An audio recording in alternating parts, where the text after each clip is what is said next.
Beans, black beans, green beans, red beans, mung beans, chickpeas, anything, those things cost less than $1 per pound. In most places, dried in the whole food or the bulk. And if you order bulk, you can get even cheaper. You can get over 100 pounds of beans. $20 for the Mylar bags. Great, after the first month, you're able to store over 100 pounds of food by just not going to a restaurant twice.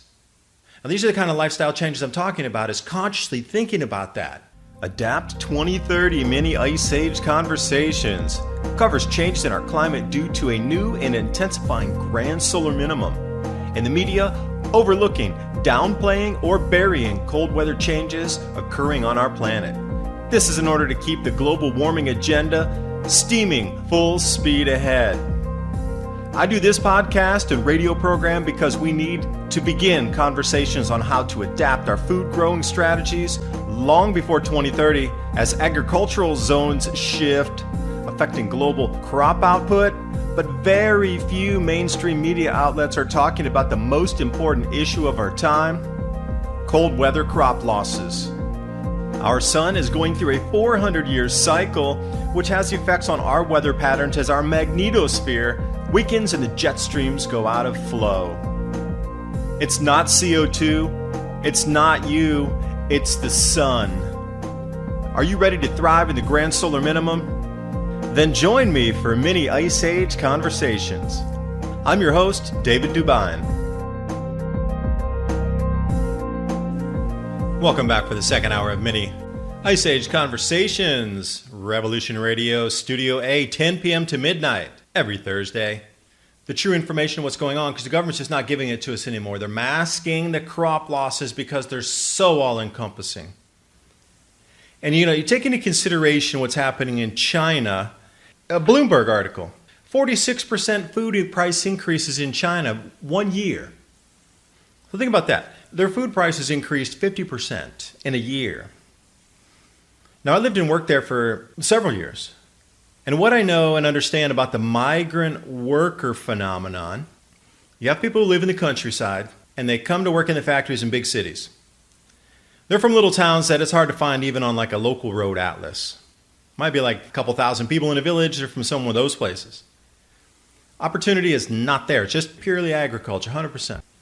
Fun to travel these places. When you go there, it's very quiet, very, back in the past a little bit, super friendly people, very welcoming, incredibly safe to walk around. Since we spoke Chinese, could read, we would get those local road atlases and go, hey, there's some old temples out here. Hey, there's an old ancient site out here, but it's not really a big one like Xi'an or anything, but it's out there. Let's go. So we can even get on local buses, go out and just walk along through the countryside, and it was great for a weekend. But the migrant workers, and what they do is they come from these small towns, and then they come into the cities to earn money. And then they send the money home. And they work. All they do is work, go to sleep, get up and work again. Sometimes they don't even get a day off in the week. They work 28 straight days in a month, and they might take 2 days off for the whole month, something like this. And it's usually 12-hour days. Well, with these food price increases and the super gigantic rent price increases, a lot of this is no longer viable for the migrant workers inside China. So what they're going to do is start returning home, which is an interesting factoid because as we move forward, if food becomes really expensive, living in the countryside is going to be much more of an opportunity to create money than it would working in a city when the cities start to have more difficulty. We're already seeing the trade war. That's a slowdown.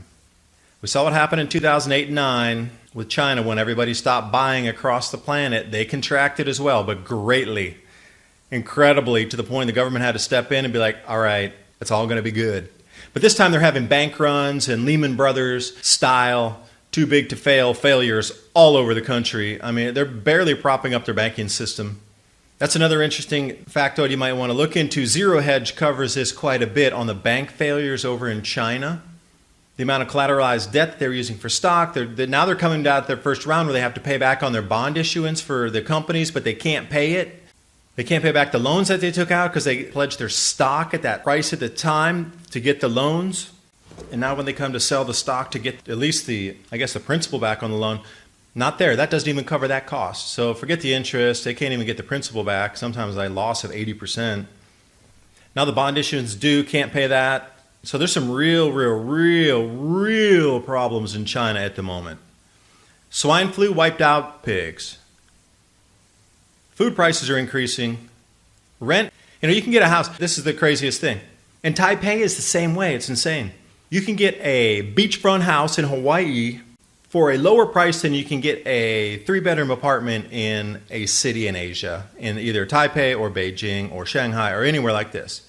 You can get a beachfront home in Hawaii cheaper than just an apartment in a building.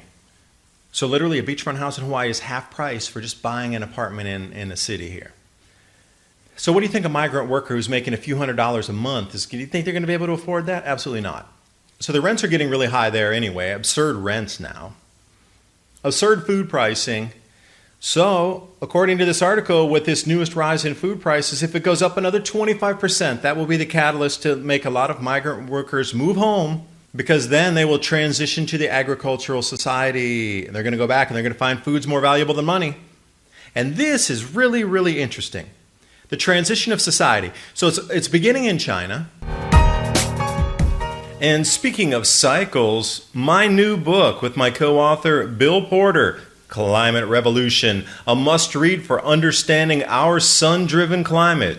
As we progress deeper into this new Eddy Grand Solar Minimum, weather extremes leading to global food scarcity and higher food prices are here now. This book describes the expected changes, how to survive and thrive during future challenging times, and also practical preparations. The entire book is interactive with over 250 links, so you can click and go out to the scientific aspect of what we're talking about with the repeating cycles in this Grand Solar Minimum. The science is explained so you understand the mechanisms. The solutions are there because we know we're going to face these exact same problems again that were faced in the Maunder Minimum, the Sporer Minimum, the Wolf Minimum.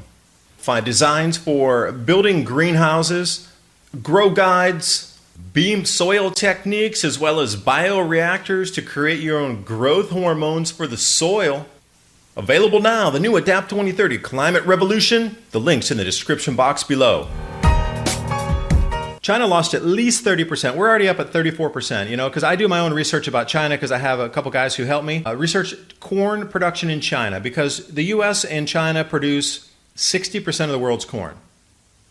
So in order to get a better gauge of what's happening with the U.S. market and how much the prices are going to rise back there this year, you have to take into consideration what's happening in China and then also Brazil.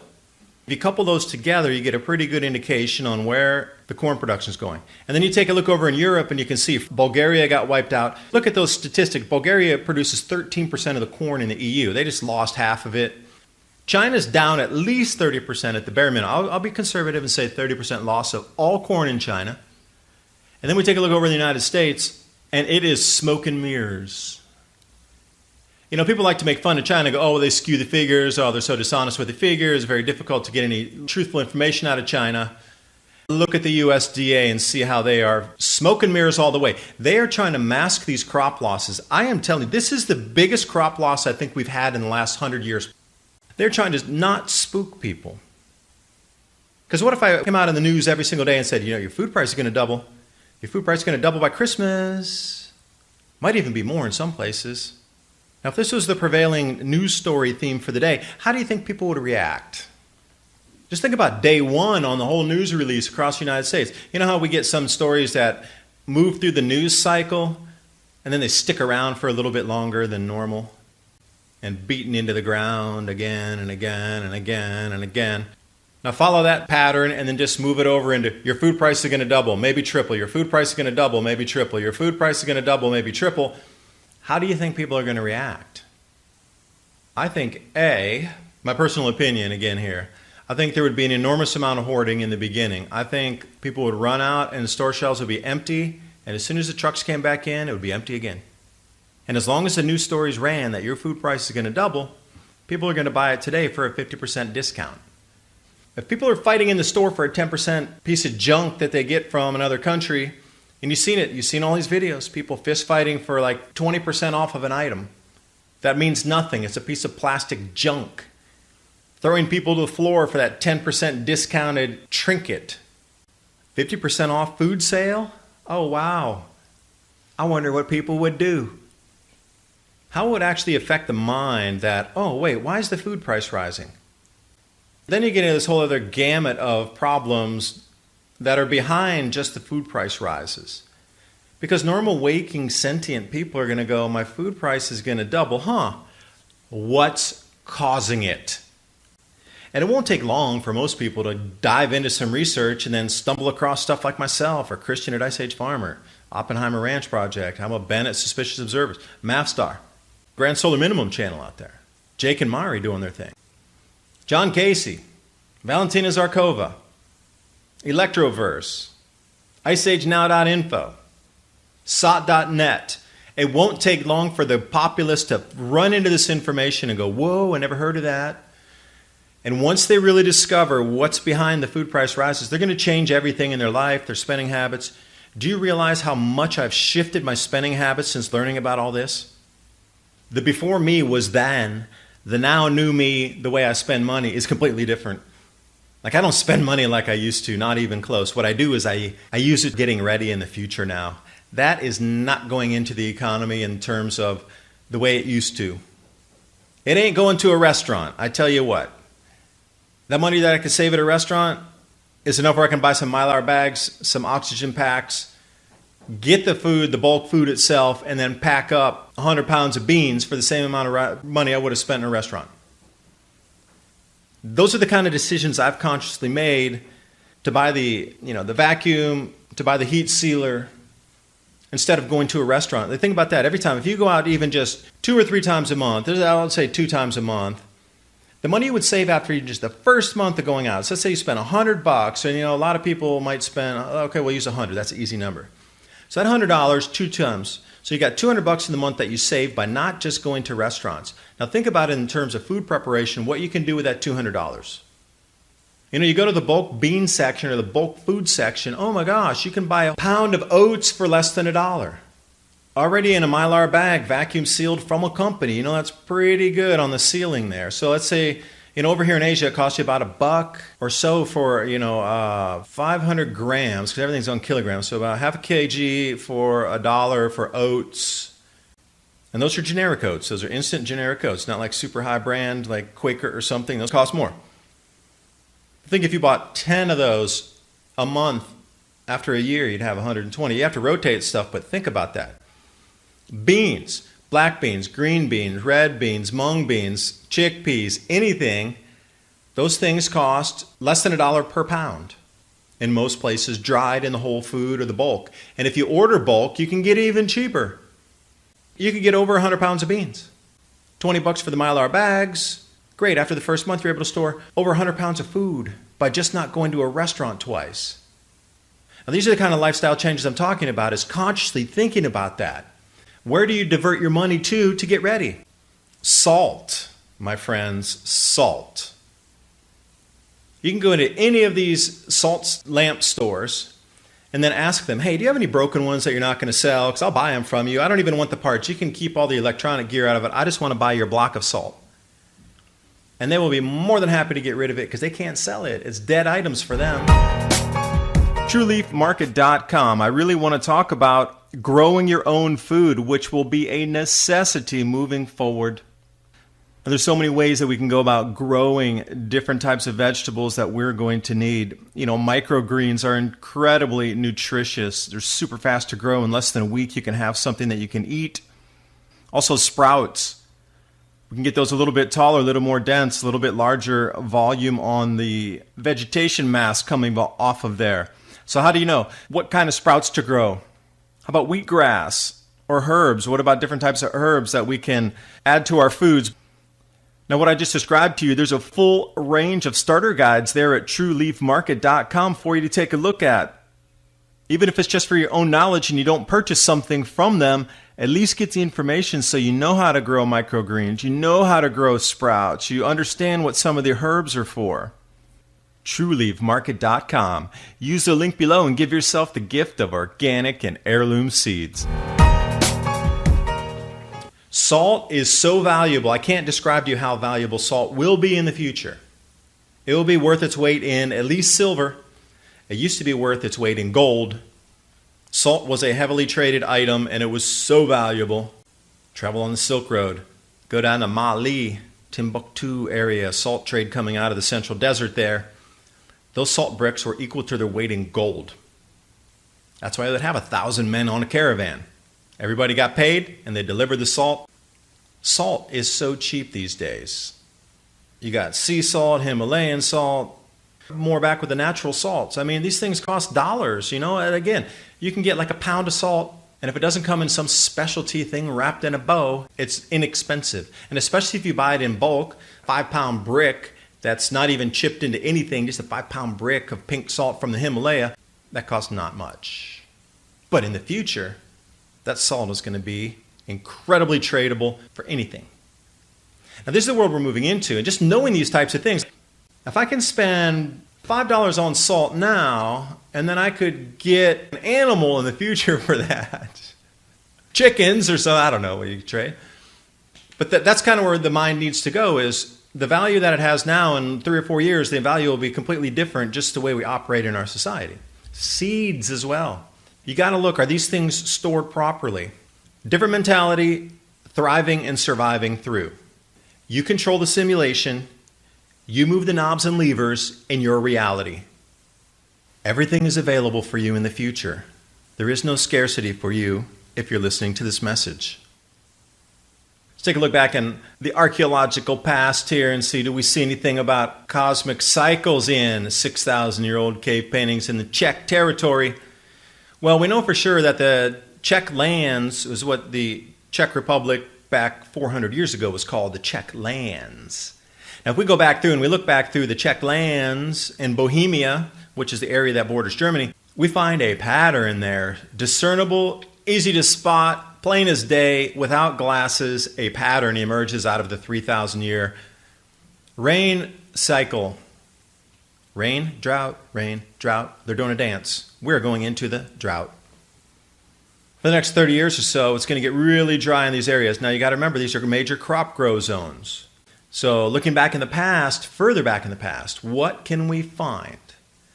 Because these caves have been inhabited in this area. They're finding a connection between the Lascaux caves in France, 17,000 years ago, interconnected with this whole set of caves up here in the Czech lands. They're putting the habitation at this one at 6,000 years ago. Now what they're finding is star patterns. Now why are there star patterns on a cave? Couldn't they just go outside and look at the stars? The stars would have been way, way, way clearer back then.